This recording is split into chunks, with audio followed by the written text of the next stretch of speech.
Good morning, Bucknutters. Welcome to the Bucknuts Morning 5 here on Friday, June 13th, 2025. I am Dave Biddle. I'll be joined by Jonah Booker in just a moment. Yes, Friday the 13th, but it's not going to be a very scary show. It's going to be a fun show. We got a chance to meet with Ross Bjork yesterday. The media did here in Columbus. We knew we were going to have a Ross Bjork press conference. We just didn't know it was going to be a marathon, just action-packed. It was awesome. So much to unpack there. Jay Book and I are going to give our reactions to all the various things that were talked about.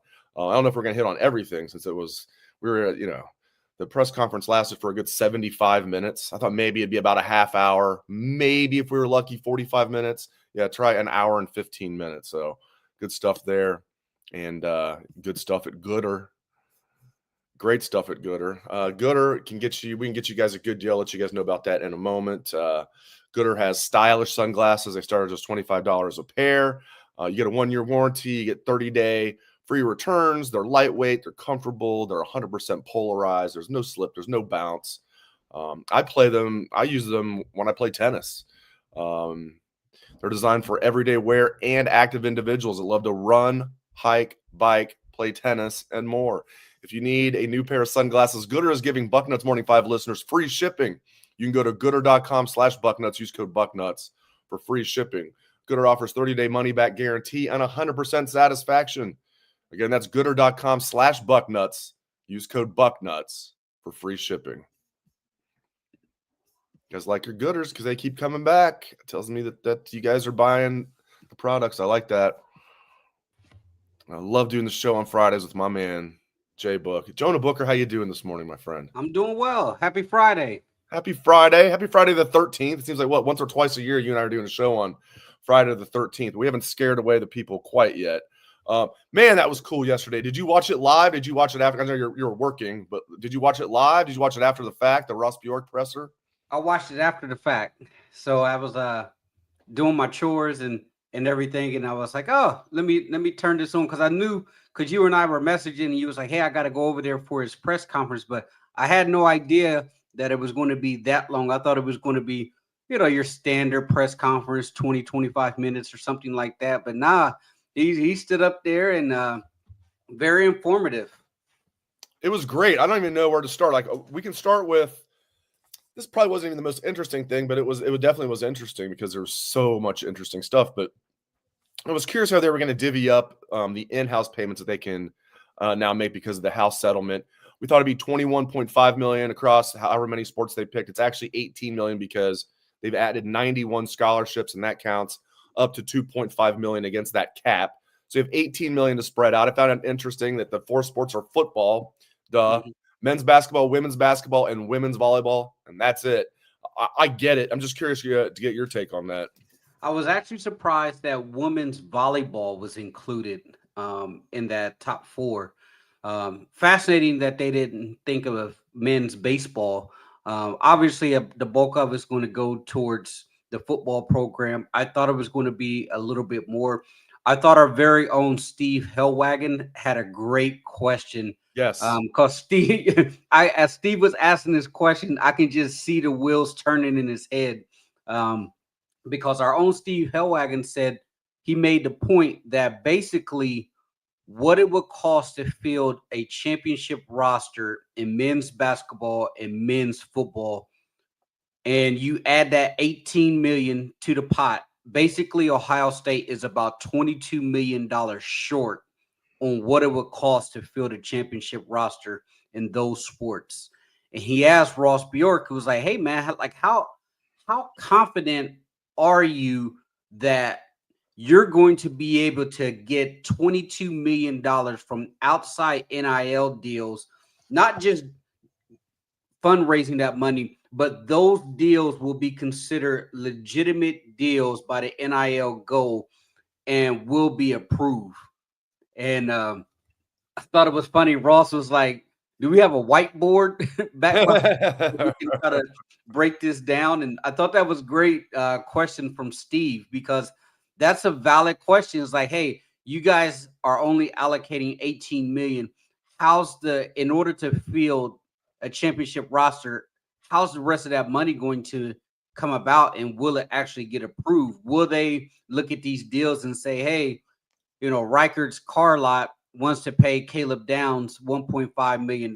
Will that be considered fair market value or over? And Ross went into he went into kind of a long thing. The one thing that I thought was very fascinating out of that, Dave, he mentioned if you opt into this agreement, that players will now be subject to being sued if they are bringing fraudulent deals to the table.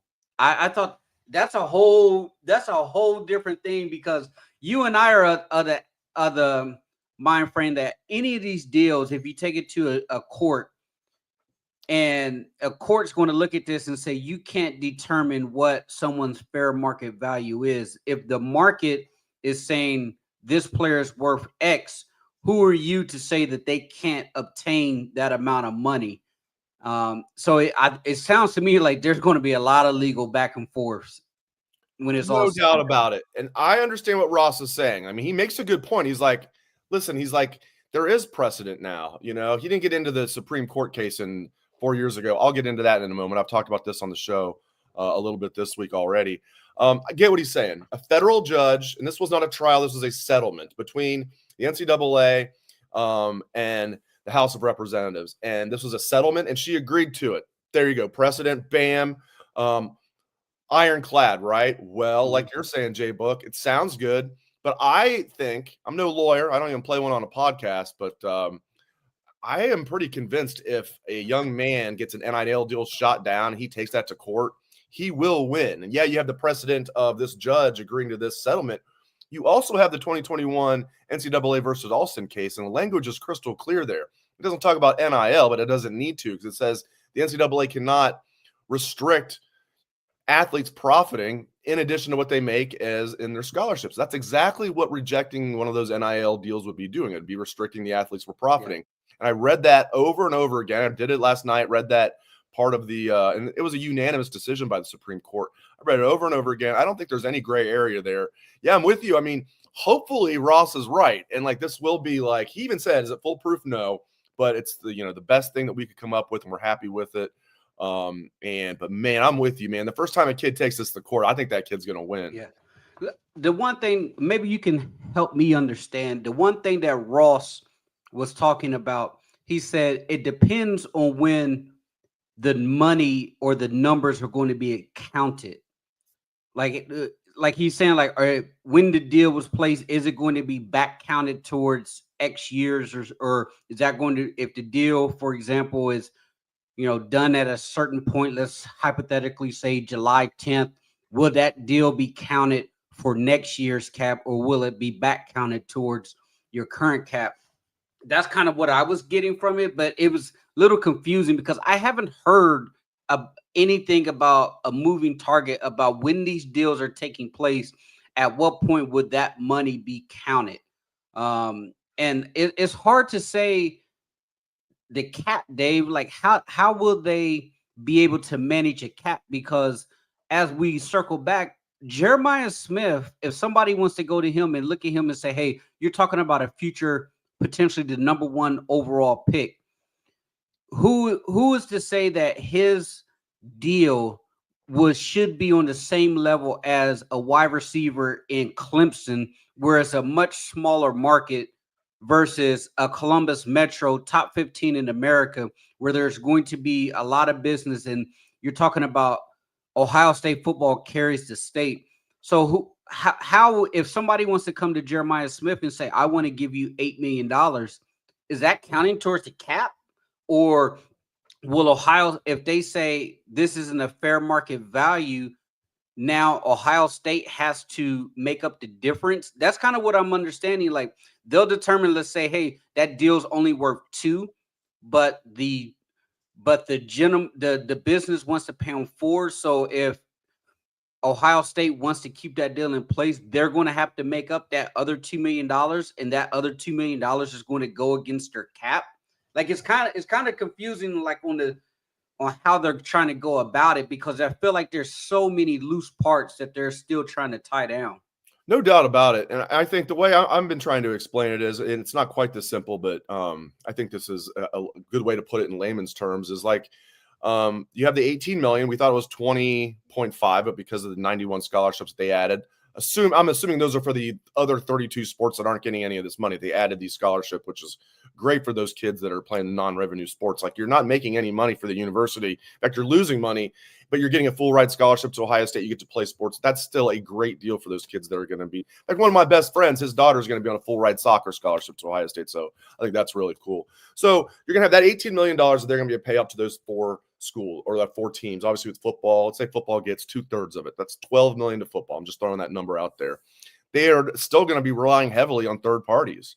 Heavily. Like you're saying, like Columbus being a big, like, relatively big and growing metro market. But furthermore, as you know, Jay, but all of Buckeye Nation, period. Like you mentioned, J.J. Smith, he's a national name. And Ohio State, nobody moves the meter more than Ohio State as far as anybody in college football. That's why Fox wants to put us at noon every week. But so they're still going to have to rely on third parties outside of that 18 million. And we asked Ross, how much do you think you need to get? He's not naming prices anymore after we went through last year. He said that 12 million, and that came back to bite him. He kind of joked about that yesterday. So I don't know, man. I mean, and we're going to get to BSG in just a moment, what that means for the foundation and all that. But yeah, man, they're going to still have to rely on these third-party entities, businesses, car dealerships, all that good stuff to really get that war chest where it needs to be. Yeah. But the good news is I think Ohio State is positioned to do really well in this new era of NIL. And kudos to Ross, because you and I talked about it. I think we both agreed last year that he should not have mentioned what Ohio State's roster value was, because that was kind of like the talking point all throughout the season. People try to discredit the program, but saying, oh, they have a $25 million roster. And we all know that wasn't even the most expensive roster. Other athletic directors didn't just go in front of a microphone and say, this is what our payroll is. However, I digress. When you talk about Columbus, Dave, this is where Ohio State is about to take off like a rocket. You and I have talked to Brian Shottenstein numerous times. We were kind of right there at the forefront helping the foundation with publicity, trying to get the name out when Ohio State was just trying to feel their way through NIL, just trying to get their bearings. One of the biggest issues that they were running into as far as our hurdle, they were not allowed data or any type of information about who the alumni were, who the major donors were, and who were some of the local businesses who are donating to the program. That was held very, very tight by Ohio State. And I guess it's some type of athletic department's policy that information is to be held under lock and key, is not to be given to any outside third party. So Brian and the foundation did a remarkable job fundraising without that jet fuel rocket pack behind their back. Now that they're bringing the NIL in-house, Ross Bjork has said it previously on other podcasts, they can now utilize the massive fundraising machine of Ohio State. You're not just relying on Brian and Cardell to raise funds and the reoccurring donations. That's still going to happen. However, now you got the major machine backing you. Now they can actually utilize that golden list of the thousands and thousands of Ohio State boosters and donors across the country to say, hey, you want to tap in to Ohio State football, have an immediate marketing deal with some of our top players, come on in. In a place like Ohio State, where it's such a rarity to where you're looking at a major college brand, you can count Cincinnati as a Power 5 program, not during the Big 12, but I don't consider it. It's questionable. Right. Only major program in a major metropolitan state in Columbus, in Ohio. There's no other comparison. So if they unleash the beast, the only programs is probably technically USC because of the LA market. If they really wanted to, really amp it up, if you look at Alabama, Dave, in small town Tuscaloosa, if you're a recruit and you're saying, hey, I can go to Columbus and I can make 5 times the amount of NIL deals than what I could do in Tuscaloosa, that's a huge, huge recruiting potential win for Ohio State. And Ross had said previously, mentioning Columbus, he said it's so much untapped potential for Ohio State athletes. And he compared it, he goes, hey, I was at Ole Miss.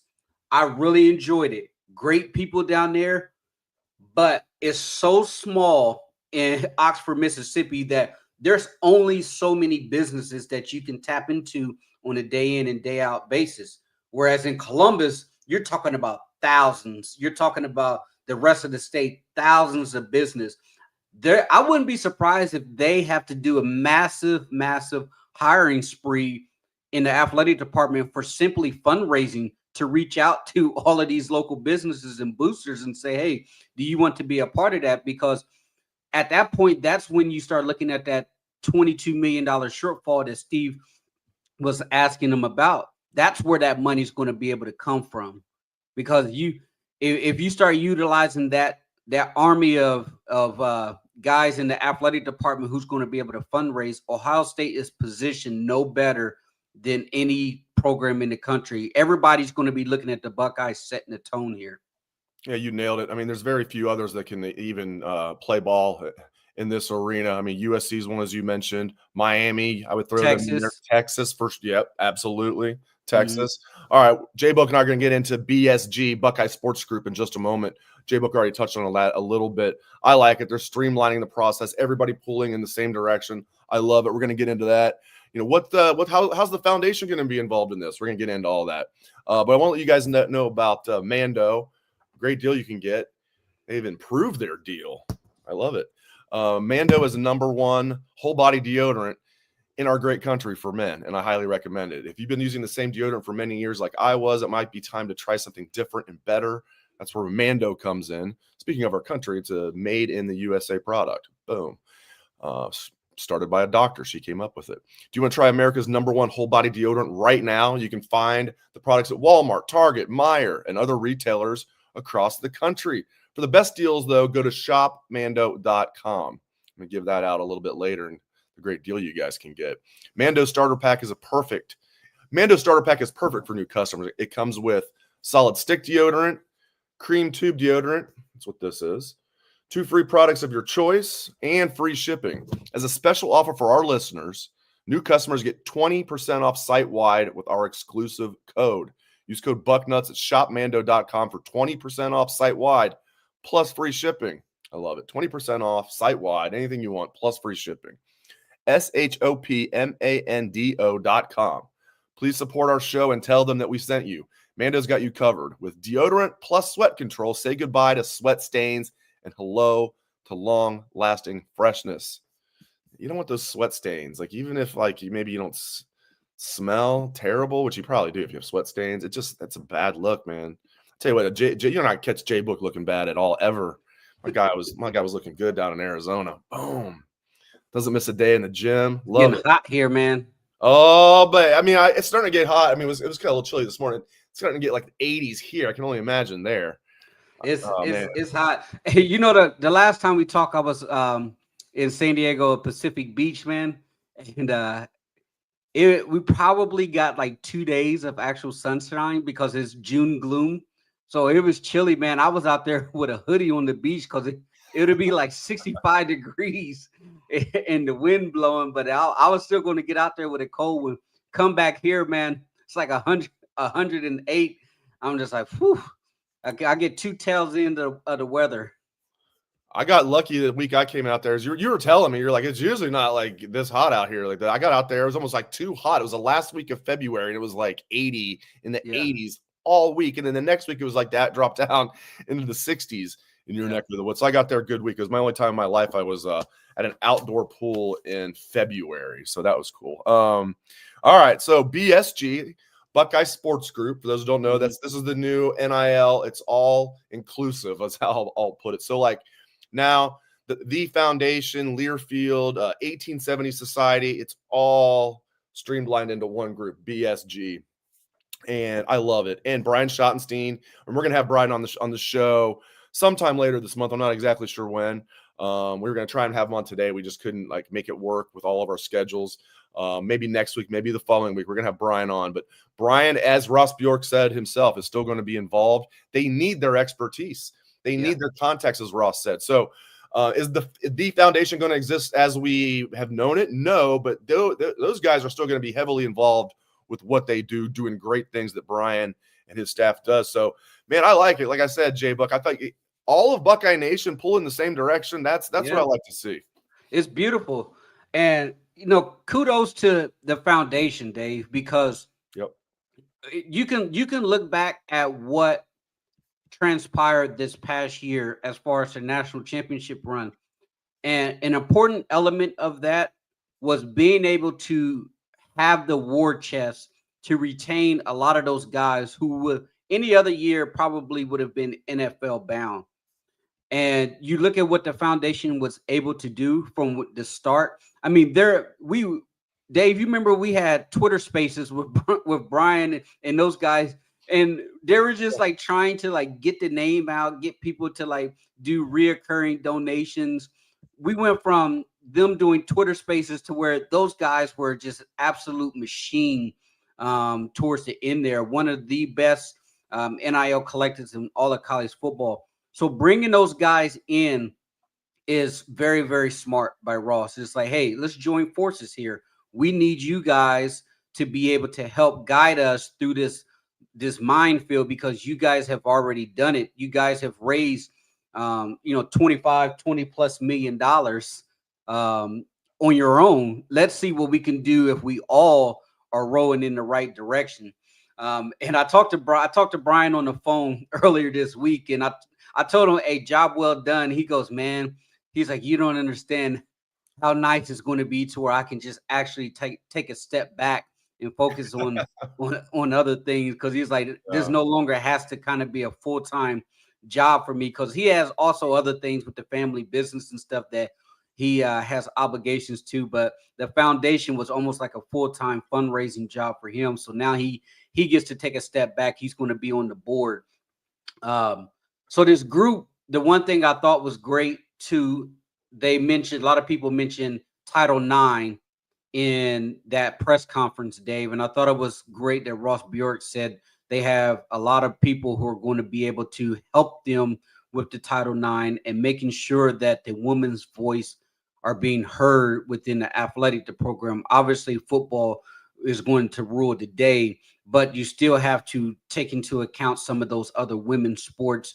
And then they talked about some of the other sports that aren't going to be in that top four, to where they're going to allocate a pool of money, if I understand correctly. And those sports will be able to have the autonomy to determine how they're going to structure their roster. For example, he mentioned the baseball program. They're going to be able to give the baseball program X amount of dollars. It's going to be up to that coach to be able to go out and use his money how he sees fit to field his actual roster. And then they're talking about every year they're expected to go up like 4%. And then they'll take a look back to see, okay, was more revenue generated? Maybe we can up that pot just a little bit more. The other thing that I thought was really cool, Ohio State has been working on this since 2023. It started with Gene Smith, because Gene was kind of I know we bang on Gene, and there's a lot of things that you can point at to Gene Smith not doing a stellar job, but he was ahead of the curve when it comes to this because he saw what was coming down the pipeline. So the athletic department had been prepping for this for many years because they thought it was going to be done a whole lot sooner. So they've actually had somewhat the foundation laid since 2023. Now it's just kind of, okay, we got the foundation laid. Let's have a beautiful kitchen. Let's finish the beautiful bathroom, living room, all that good stuff. And that's kind of where they're at right now. And that's why I say Ohio State's poised to really take off in this next era. I'm curious to get your thought. Two things: the Fox deal and the facilities. Those were two of the really big things that I wanted to hear about, and he touched on those. What do you? Let's start with the Fox deal, and what do you think about what he was saying, where he said, "Hey, we're carrying the load for the Big Ten." This feels like it's the season. The next two things I wanted to talk about were night games / Fox deal, and then Ohio Stadium improvements, renovations. Yeah. So unbelievable. You and I on the same wavelength. Let's start with the Fox deal. I liked what he said, and I agree 100%. Like, first of all, he wasn't here when this was signed. Even if it was, it wouldn't matter because the contract is the contract. But I think that gives him even more a little leeway to say kind of what he wants. He still has to be political. But I loved what he said, Jay Book, that he was just like, listen, we can try to throw our weight around, but it depends on what that means. Like, what exactly does that mean? He's like, we can, put pressure on them. We can say that we want this to be more fair, but the contract is what it is. Yeah. And he said, he didn't make any threats. He did say when the new contract comes up that they're going to, be clear about this. And he thinks Tony Petitti is going to help them. And he thinks the Fox will be good partners. But he said, right now, the contract is what it is. Nothing we can do about it. So I agree with him on that. But hey, 2029, throw your weight around. What does that mean? That's not for the sports writers to define. You define that, Ross Bjork. Yeah. You're getting paid the big bucks. Throw your weight around however you see fit to get Ohio State in the best position is how I would answer that. Because he did kind of throw it back. Well, it depends on what you mean.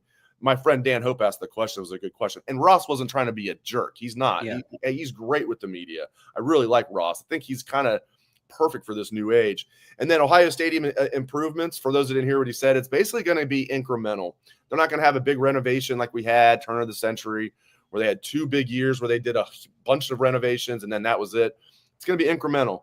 We're not going to probably see too much this year, but by 2026, a couple new scoreboards, and a lot of other different things. But they're committed to improving the concourses, getting some of the old crap out there. He said something about there's a big dumpster still somewhere back there. They need to get out of there, but they have no place to put it right now. They're going to improve the bathrooms. So every year they're going to be doing something to improve the horseshoe, but it's not going to be anything major. I think they'll probably be doing it for the next 5 years or so. Yeah. As far as the contract, with the way he was talking, to me, it basically sounded like Kevin Warren signed a bad deal. Yeah. That's what it sounded like to me, because for the Purdue's and the Northwesterns and the Rutgers, it's an excellent deal because you're getting paid the same amount of money as Ohio State, who is a national title contender, who is carrying the load for the rest of the Big Ten. And so those schools, they're probably like, yeah, this is great. But this is why I said it was a bad deal, Dave. When it comes to Fox and college football, they are dead without the Big Ten. Because when you look at the SEC, they're obviously tied to ESPN. So Fox wasn't going to be able to tap into the SEC. If the Big Ten wanted to, kind of draw a line in the sand and say, hey, we need more flexibility or we're not going to sign this deal, what is Fox going to do? Either you want to be a major player in college football or you're not. And that's where Kevin Warren messed up on his deal, because when you're looking at it, he's looking at just the total amount of money, but he's not reading the fine print to saying, hey, you're probably going to have 1 or 2 teams in your conference that's going to have to carry the water for everybody else. So when you're looking at Ohio State, you're taking a step back and say, wait a second here. We're being burdened with this big noon stuff. We're being paid the same amount of money as lower tier teams. Like, at what point do we step up and say, hey, if we're going to have to carry the load here, we want more money. We want more money to go into the program that's going to be able to offset some of this salary cap stuff that we have to deal with in the future. So that's why I say it's a good deal for the lower level Big Ten teams that Kevin Warren signed, but not for Ohio State. As far as the facilities, Dave, Anthony Schlegel, he was on the Bobby Carpenter podcast last week, and it kind of opened my eyes. Schlegel said, because if you don't know, Schlegel also works in the weight room with Coach Mick, but he also has his own business to where he sells workout equipment, and that allows him the freedom to travel all across the country to different programs to be able to show them his equipment. And he says his equipment is basically in every major college football program's weight room across the country. And he told a story that said, I've been to Georgia, I've been to Florida, I've been to the Texas schools, I've been all across the country. Ohio State's facility at the Woody is so far behind everybody else. He even said it's actually kind of embarrassing when you go and see these other Taj Mahal facilities where it's just state-of-the-art sports science, just beautiful facilities. And this is a guy who's up at 4 o'clock, 5 o'clock in the morning, helping train these guys. Here's a guy who bleeds, the Buckeyes scarlet and red, and he's in there helping. Part of the foundation, when he comes out and says, yeah, it's kind of embarrassing when you see our facility compared to all the other major players. That right there kind of took me back by surprise. And I think it's going to be a situation to where, Dave, I don't know what they can do as far as renovating the Woody, because the biggest thing that has been talked about since Gene Smith was here is, are they landlocked? And how would you renovate the Woody? I mean, do you bulldoze it down? You can't do that because they need a place to go. Or do you just build a brand new facility? Because Ross said that, hey, we've been working on renderings and working on this whole project in the athletic department, but we haven't seen anything. We don't have a timeline to say, hey, by 2027, 2028, they're going to have a brand new facility. Get you out of here on this. We've had some questions about recruiting. Tell you what, I'll just ask Jay Book about this. Buckeyes got a commitment this morning. Their first commitment in the 2028 class, a young man that just finished up his freshman year in high school.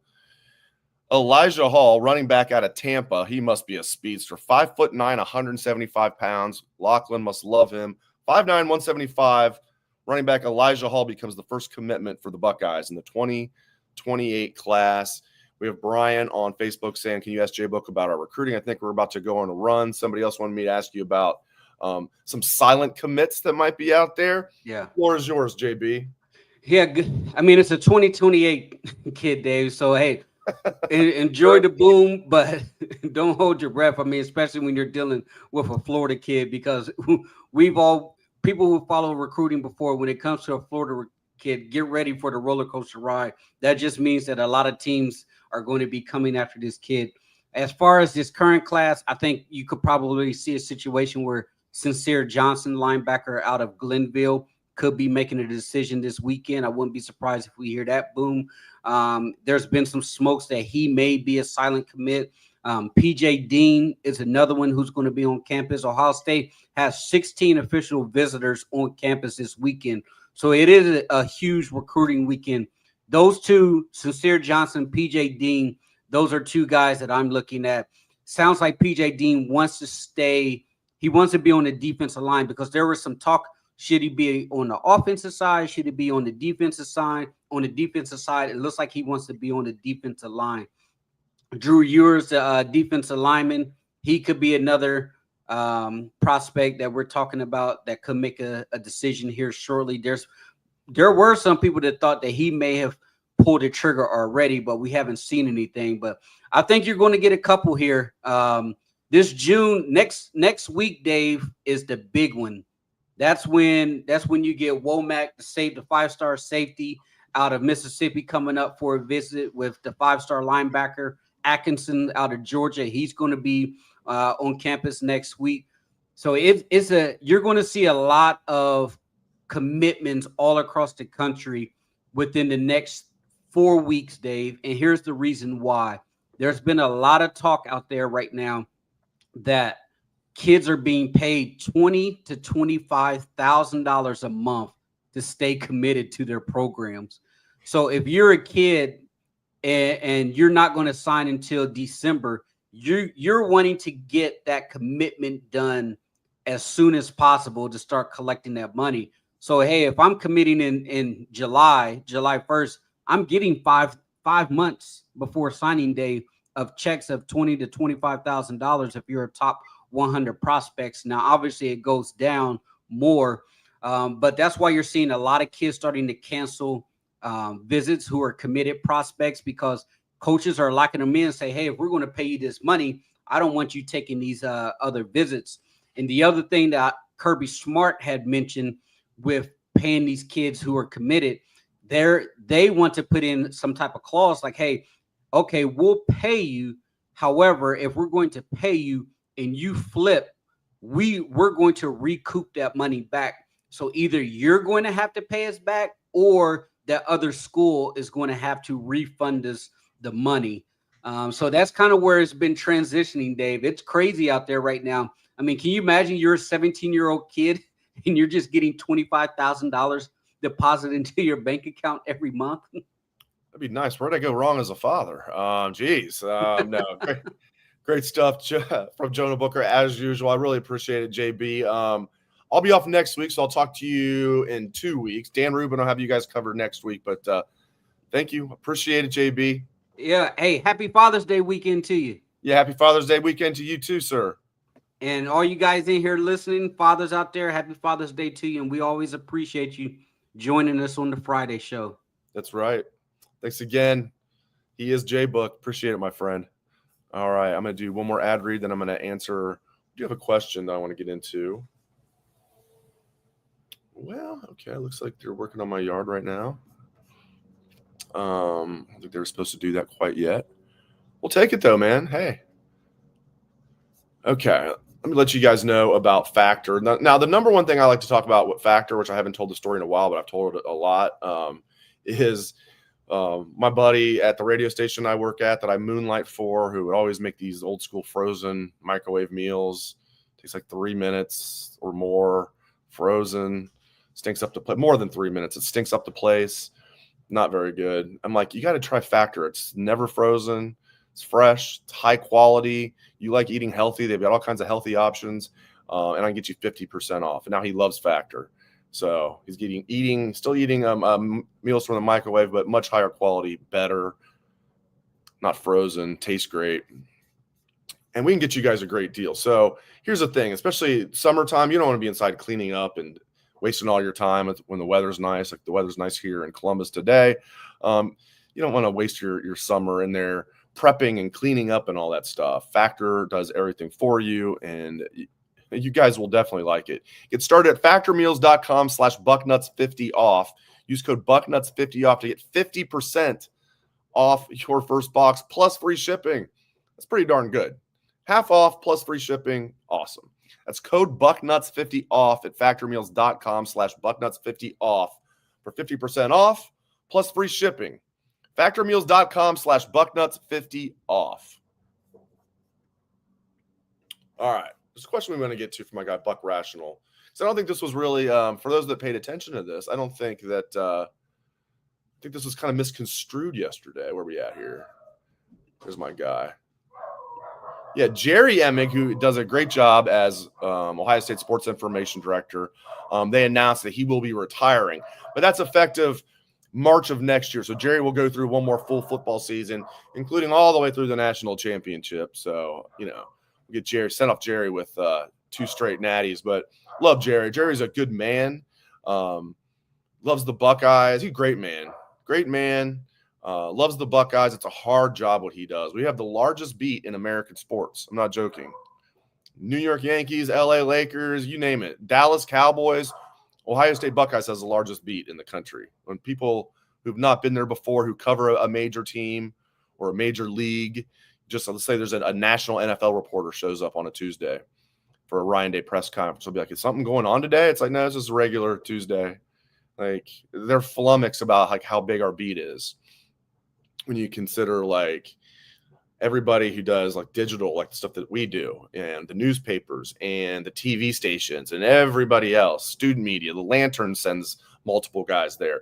We have more websites that cover Ohio State than cover anything else. Some major programs have like 2 or 3 viable websites that you would think are like, okay, that's an active, vibrant website. I'm talking about major programs. Has maybe 2 or 3. What? I mean, like, we have like 8 at least for Ohio State that are viable, just websites. websites. Maybe 8's a stretch, but maybe not. We've got a lot of good ones. I would like to think Bucknuts is definitely in that mix. But seriously, it's a hard job, and Jerry does a good job with it. So I'm glad he gets this farewell tour. It's not like, okay, Jerry's retiring. It's like, wait, what? Which is kind of the way they made it seem. It's like he is retiring. And they put this in the press release. So I understand why Ross didn't get into all the details. He probably thought everybody already knew. We knew in the media, but I think some people that were watching were like, wait, Jerry's retiring like now? Like, no. Jerry's going to go through another full football season. He has to deal with us for one more year. So, yeah, I'm glad you asked about that, Buck Rational, because Jerry's a good dude. I don't know who's eventually going to take over for him, meaning the head football SID. I imagine if I had to guess, it'll be another guy I really like named Mike Bassford. I'm sure you guys have seen him. He's been Jerry's right-hand man for, last 10 years or so. When you see Jerry out there getting guys ready, usually Mike's right with them. They're a little tag team action. So I think Michael Bassford might be the guy, but I don't know about that. But whoever it'll be, big shoes to fill, and they know because Jerry is a legend. Respected across the country. Just a good dude who loves the Buckeyes and does things the right way. And I'm glad I get another full season with Jerry, because it'd be weird if it was just like, boom, Jerry's retired. Like, wait, can we get like a farewell tour for Jerry? We're getting that farewell tour for Jerry. Maybe I'll get him some Factor meals and Gooder sunglasses and Mando. If I get a Mando, he's going to be like, saying I stink? No. No, I give, this is what I do. I take care of my friends. All right, so appreciate you guys. Thank you very much, Spider Celery. Right back at you. But it really is crazy. I mean, with the size of the beat, and Jerry has to deal with this, and he memorizes everybody's name, their affiliation. You'll hear him call it out. Like, he takes pride in that. So it's a tough. Just being the SID for Ohio State football is tough, and you add in all of the jabronis that cover the team. But no, Jerry does a great job, and he will be missed. He's a great Buckeye.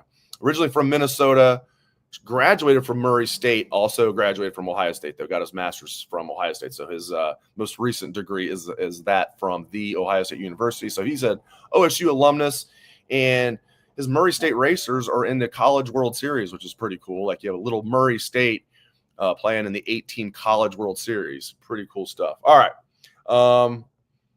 Really appreciate you guys. Really appreciate Jonah Booker. J-Book is the man, as you guys know. Like I was saying, I'll be off next week. Dan Rubin will have you covered. I'll be back a week from Monday with Dan. So you guys will be without me for a week, but I'll be back in full force after a nice relaxing week, hopefully. So thanks again to J-Book. Thanks to all of you. Appreciate it very much. Hope everyone has a great day and a great weekend. Go Bucks. Still basking.